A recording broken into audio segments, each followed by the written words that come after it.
With Nvidia's 50 series now launching, I wanted to find out, how is my RTX 3070 performing in 2025? Is the 8GB of VRAM still enough, or do I need to upgrade? Let's go ahead and find out.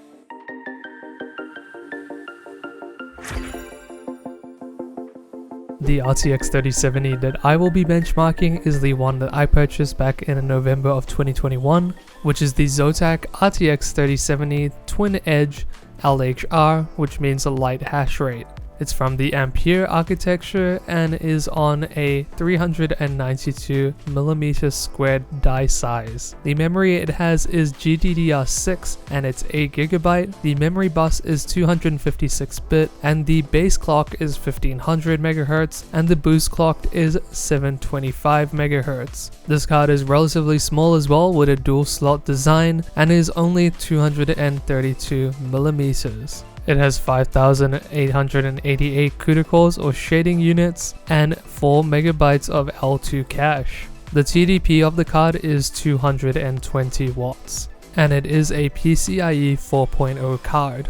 Now in terms of system specs, I'm using my Ryzen 7 5700X3D and it's stock. I have the Arctic Liquid Freezer 3 360mm RAD on the 5700X3D. The graphics card is the Zotac RTX 3070 with 8GB of GDDR6, and we're using 32GB of Patriot Viper CL18 DDR4 4000. My motherboard is the Gigabyte Aorus Master B550. I'm going to be using the Corsair 5000D airflow case, and I have a number of fans in it for the temperature test. My power supply is the Corsair RMX 750 750W gold power supply. I'm going to be using Windows 10 to benchmark and the latest Nvidia driver being 566.14. I will be running all games on a 3-run average. The games will be tested in full screen, VSync will be off, frame rate is uncapped, DLSS will be off unless specified, ray tracing will be off in the raster results, and if it's on when I show it will be on later because we will be doing ray tracing testing, it will be on for those tests. Rebar will be on, and we're on the latest Windows 10 update.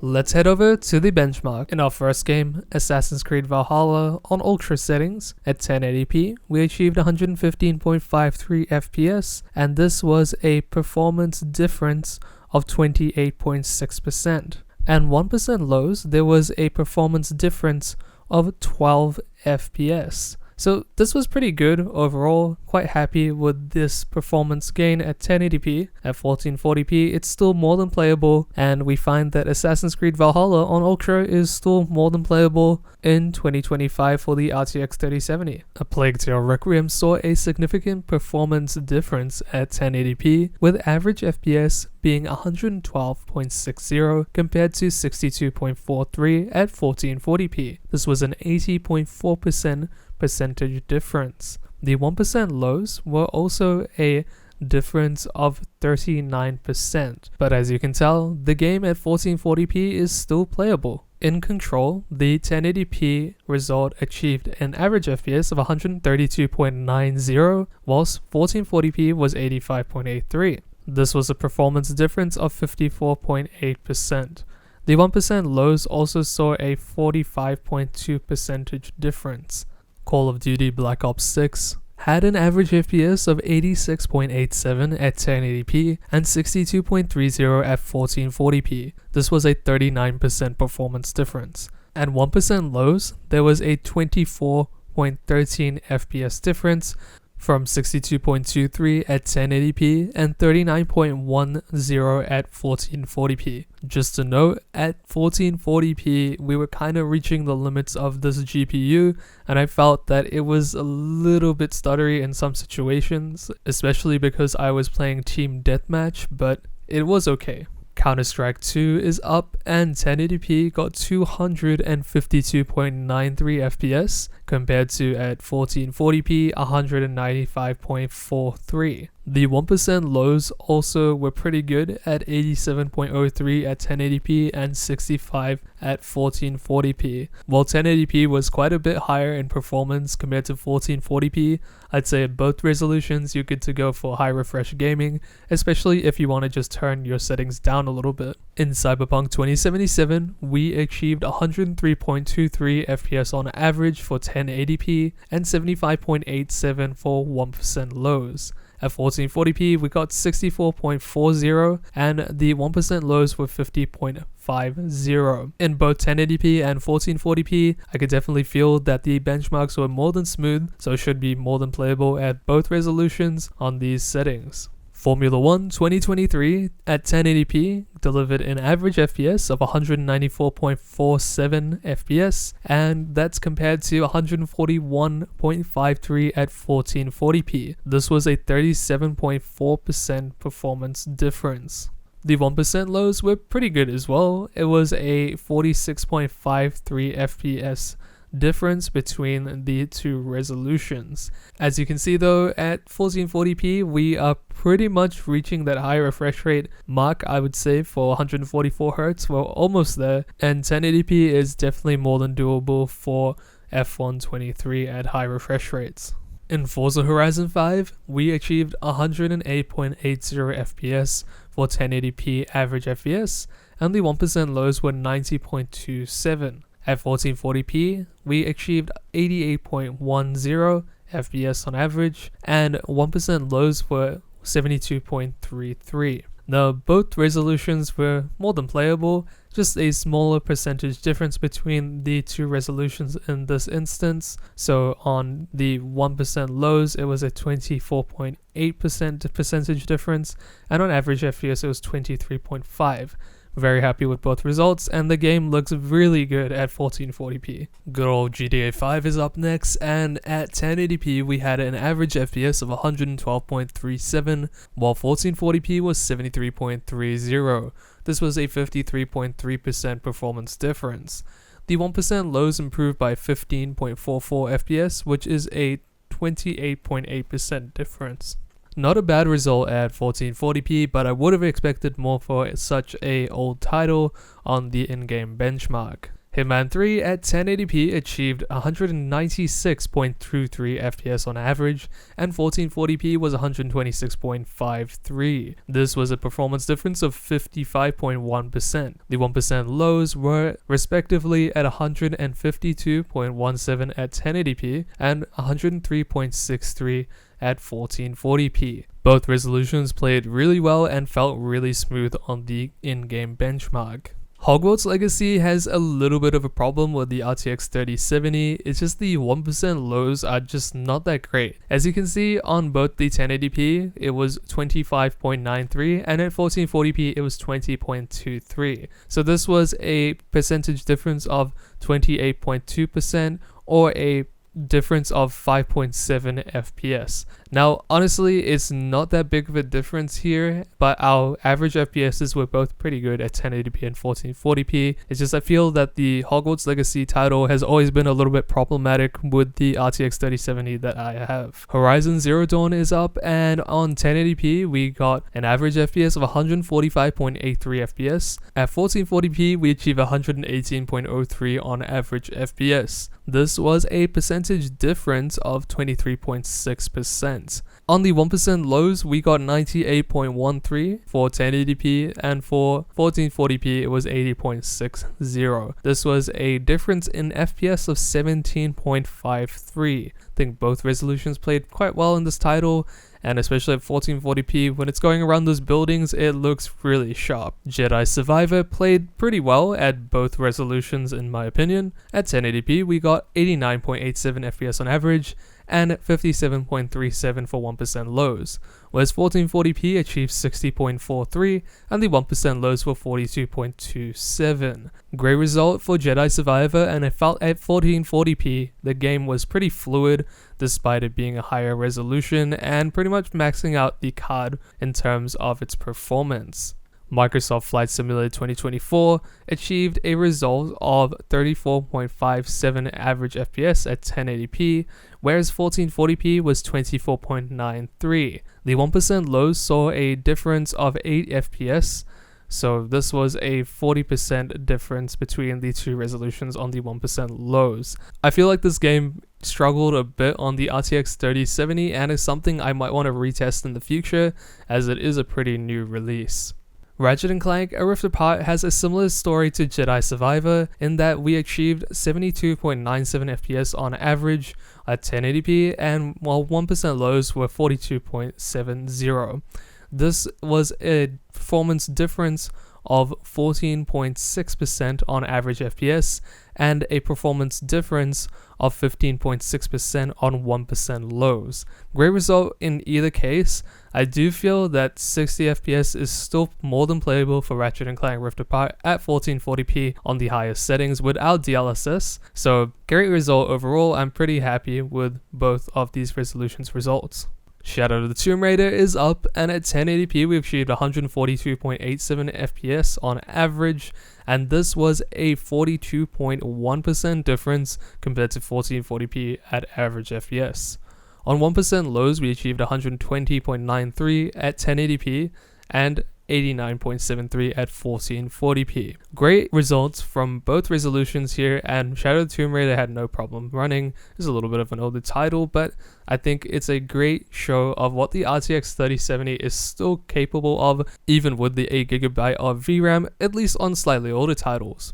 The Callisto Protocol was pretty decent as well. At 1080p we achieved 123.97 FPS on average and 92.47 FPS on average at 1440p. Now this was a performance difference of 34.1%, so it's quite a large difference again, but the 1% lows were 46.37 at 1080p and 34.50 at 1440p. Now this was also a 34.4% performance difference, so it scaled pretty well at both resolutions, I'd say. Overall, for the 17 games on the average FPS, we find that 1080p was 32% faster than 1440p on average FPS. Now this is not very surprising considering that 1440p should be GPU limited on the system. The largest performance difference was on Cyberpunk 2077 at 46.33%, and the lowest was on Hogwarts Legacy on 10.18%. Now these graphs don't actually tell us the FPS values, so I will go over that in just a second after the 1% lows. For our 1% lows at 1080p versus 1440p for the RTX 3070, it was 26% faster on 1080p 1% lows. The highest was a 47.17% percentage difference of Call of Duty Black Ops 6, and the lowest was Counter-Strike 2. At 14.57% in favor of the 1440p results. As I'll mention again, these results don't exactly tell the full story of the FPS values in a summary graph, so I'll do that now in this graph right here. At 1080p, for these 17 games, we can see that the majority of them performed really well. The only one that had a problem was Microsoft Flight Simulator 2024, and is something I need to revisit in the future. Notably, Counter-Strike 2 achieved 252 FPS on average, with its 1% lows being 122.40. Quite impressive for that one. Hitman 3 and Formula 1 are also quite notable with their high benchmark performance. Even games like Ratchet & Clank Rift Apart on their highest settings were pretty good at 72.97, and as well as Cyberpunk 2077 on 103.23. Even a newer game like Call of Duty Black Ops 6 performed really well in its testing, although there can be a bit of stutter at times. We can see that at 1080p, the RTX 3070 doesn't really have any problems, and we could definitely say that you'll be able to play high refresh rate games at 1080p with this card. 1440p is a little bit of a different story, as you can see here. The majority of games didn't get to that high refresh rate place, so 144Hz or even 120Hz. Notably, Counter-Strike 2 again, 195.43 FPS on average and 141.63 for 1% lows.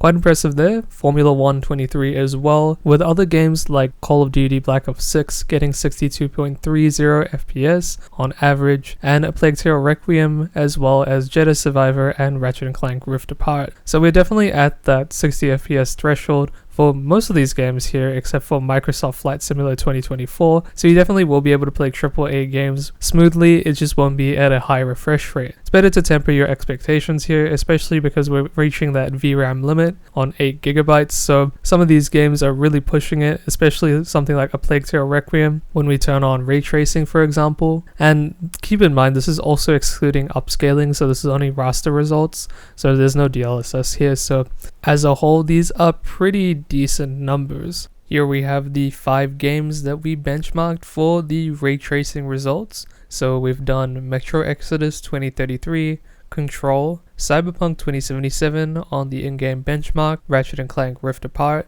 and A Plague Tale Requiem. The ray tracing results were okay depending on the game. A Plague Tale Requiem had significant problems though. When I was playing it at 1080p with ray tracing on, you can see that the 1% lows dipped really badly. It was very stuttery and almost unplayable to a certain extent. I know that the average FPS is 53.37, however the game was literally unplayable as I mentioned. It was too stuttery when moving the camera. If you're walking on a straight line it's pretty okay, but as you can see those 1% lows are pretty bad. Another one was Ratchet & Clank Rift Apart.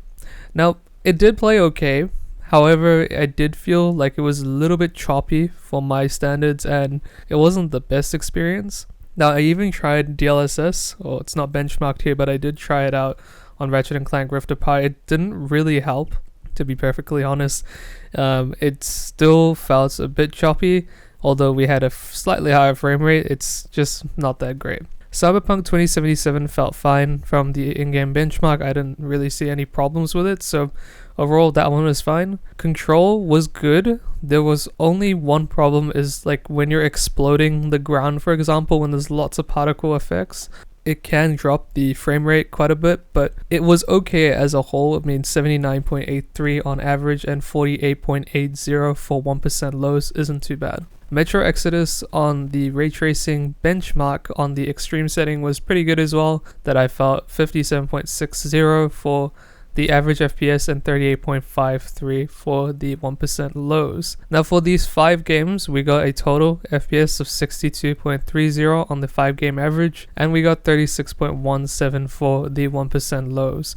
So not too bad, but we really are pushing it at ray tracing on 1080p, and honestly I didn't test 1440p because I know that it's quite unplayable on some of these games with the ray tracing settings on. I wanted to have a look at VRAM usage as well, so I've picked 5 of the lowest performing games out of these 17 games that I benchmarked for their average FPS to see what their VRAM usage looks like. So as you guys know, this card has 8GB of GDDR6, and for the 5 games that I have here, first one is Call of Duty Black Ops 6 on extreme settings, Jedi Survivor on epic settings, Ratchet & Clank Rift Apart on very high, A Plague Tale Requiem on ultra, and Microsoft Flight Simulator 2024 on ultra at 1440p with DLSS off. As you can see, Call of Duty Black Ops 6 had 89.35% usage on VRAM, Jedi Survivor had 90.25%, Ratchet & Clank Rift Apart had 91.25%, Plague Tale Requiem had 91.48%, and Microsoft Flight Simulator 2024 at Ultra had 94.21%.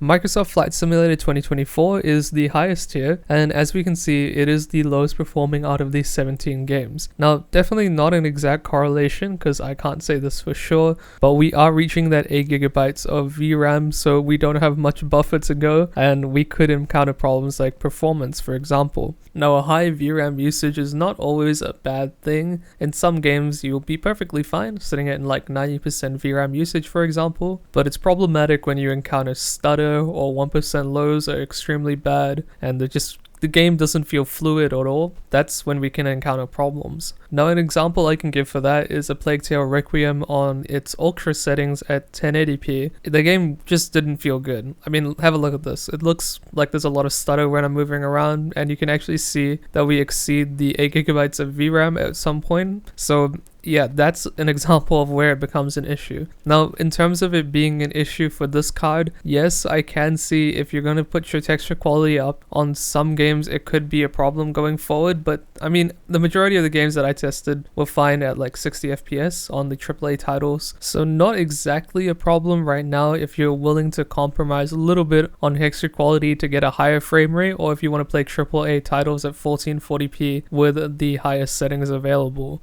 But it's very likely to be a problem going into the future, given that games that are coming out year on year are just more demanding than the years previous. I'll definitely do a retest with GTA 6 if it comes out this year on PC, and look to some other games to buy so I can test them for the future. For our temperature test, I have Warframe. I played the game for an hour and I was in a survival on a map called Mott. This is a horde shooter, so you just kill everything in sight, and I sat in there for 1 hour about, and what we found is that the GPU temperature on average for the 60 minutes was about 71.79 degrees Celsius, and the fan speed was at 2115 RPM. So not too bad for the size of the card, because it is a slightly smaller RTX 3070 with just the dual fans on them, but not too bad at all there. We found that the GPU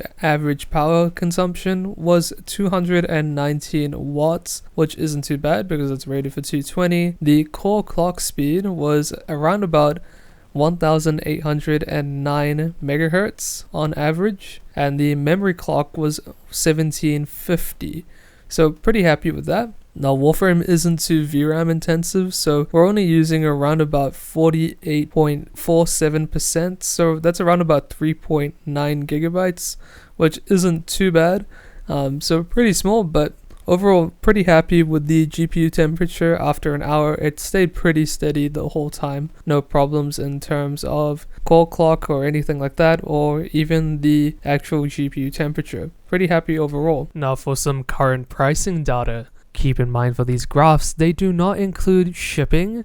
They do not include GST, or what's called VAT, or goods and services tax, and these pricings were taken as of the 31st of January 2025. I found this one pretty interesting on how the pricing actually goes. In New Zealand dollars, the 5 eBay listings came out for $489, the Trade Me listings came out at $650, the MSRP is $884, and what I paid for this exact card was $1,404 New Zealand dollars. Between the current 5 eBay listings and the MSRP, there is a 395 New Zealand dollar difference. So that's quite large, but at the same time, the average price of the eBay listings is still pretty high at 489 New Zealand dollars. You can see that in New Zealand, from the 5 average listings, it's still 650 New Zealand dollars for a buy now listing. Now I'd say that's still quite a bit, considering that this card is nearly 4 years old now, but I have seen in New Zealand there being circumstances where the RTX 3070 sells in auction for less than 500 New Zealand dollars, which would be a pretty good deal. The biggest dollar difference in New Zealand dollars is 915 between what I paid in November 2021 and the 5 eBay listings average. The smallest difference is 161 New Zealand dollars between the 5 eBay listings and the 5 Trade Me listings. This makes sense as they're both second-hand marketplaces, but you can see that New Zealand is still much more expensive even in the second-hand market. Something that's also quite notable here is that I paid 1,400 New Zealand dollars compared to the 884 New Zealand dollars that was supposed to be for MSRP. Now that is quite a bit over being 520 New Zealand dollars, but I did buy this during the graphics card shortage of 2021. Now we have the cost per frame data for the 17 games in US dollars. So let's start at 1080p with the one that I paid, which is $6.39 per a frame. So that's quite expensive, and I mean, the card has depreciated in value. So what we can say is I live in New Zealand, so now it's probably gone down to the Trade Me 5 average, which would be $2.96 per a frame. Now that's still not as cheap as the eBay 5 listings there, so that one is $2.23 per frame on these 17 games. So you can see that you guys in America, or at least if you have eBay that's relatively accessible, it's a lot easier for you guys. Stuff in New Zealand is a little bit expensive. What's good here is that the eBay and the Trade Me listings are both slightly less than the MSRP at 1080p. For the eBay listings, it's $1.79 less, and for the Trade Me listing, it's $1.06 less. So pretty happy with that. And even at 1440p, we can see it's dropped from $5.57 to $4.09 for the Trade Me one, and to $3.08 for the eBay one. So not a bad depreciation amount. I mean, it would be nice to see this card at sub 450 New Zealand dollars or 254 US dollars, but it is what it is, and this card is in a pretty good spot at the moment if you guys want to pick it up for a 1080p monster for high refresh rate gaming at that lower price point, or if you just want to chill out at 1440p with 60 FPS on the majority of titles. But just knowing that some of the newer titles might start to push that 8GB VRAM buffer a little bit hard. But overall, not a bad cost per a frame on these 17 games. The Zotac RTX 3070 that I have is still more than capable of handling the majority of games when it comes to 1080p for high refresh gaming. As we saw, the scores on the average FPS were pretty high, and the same goes for the 1% lows. I think the RTX 3070 struggles in some situations at 1440p with the 8GB VRAM buffer, and it's quite obvious in games like A Plague Tale Requiem at 1440p with ray tracing on. The 8GB VRAM buffer is being exceeded sometimes, which explains some of the stutter. While DLSS is definitely there to smooth things out at 1440p, I think the raster performance of the RTX 3070 in 2025 is okay, but if you do want to pump up your settings, you may hit a wall in terms of the VRAM limit. Although not benchmarked, a bit challenging to run as a whole, Marvel Rivals proves a challenge for the RTX 3070 at 1440p without upscaling from personal experience, for example. Even if you do reach the VRAM limit, you can just lower your texture quality or use upscaling such as DLSS. It was pretty clear that ray tracing performance is alright at best, and honestly I wouldn't bother to use it in some scenarios.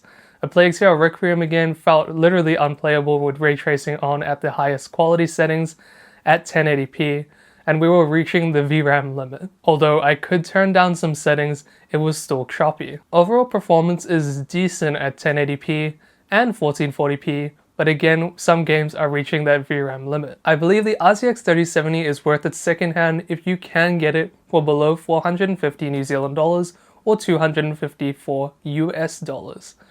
I believe this is where it should fall if you want to buy it at a competitive price. The 6700 XT would be competing against it in the secondhand market. In terms of pricing in the current market, this segment has the RX 7600, the Intel Arc B580, the RTX 4060, which I all believe the RTX 3070 is better than in terms of value for money at below 254 US dollars. In New Zealand, I don't think it's worth it for the price at 650 New Zealand dollars that I found on Trade Me, as that price is pretty expensive and you should look towards something like the 7700 XT brand new or the RTX 3080 secondhand if you get lucky. I'm not sure about this globally, but currently we're in a wee bit of a GPU shortage in New Zealand, so there's not many options, and from observation it's been like that for a little while. So options are a little bit limited. It feels like the RTX 3070 in the secondhand market is targeted towards someone who wants a really good 1080p card for games right now. 1440p would get you a decent experience, but don't expect high refresh rate gaming. In essence, the RTX 3070 could be a solid buy for a 1080p gamer or someone who wants to play AAA games on 1440p, but around about 60 FPS on high settings for most games. That about sums it up. Check out wisetech.org for some more awesome content, but other than that, stay safe, stay healthy, and I'll see you guys in the next one. Bye!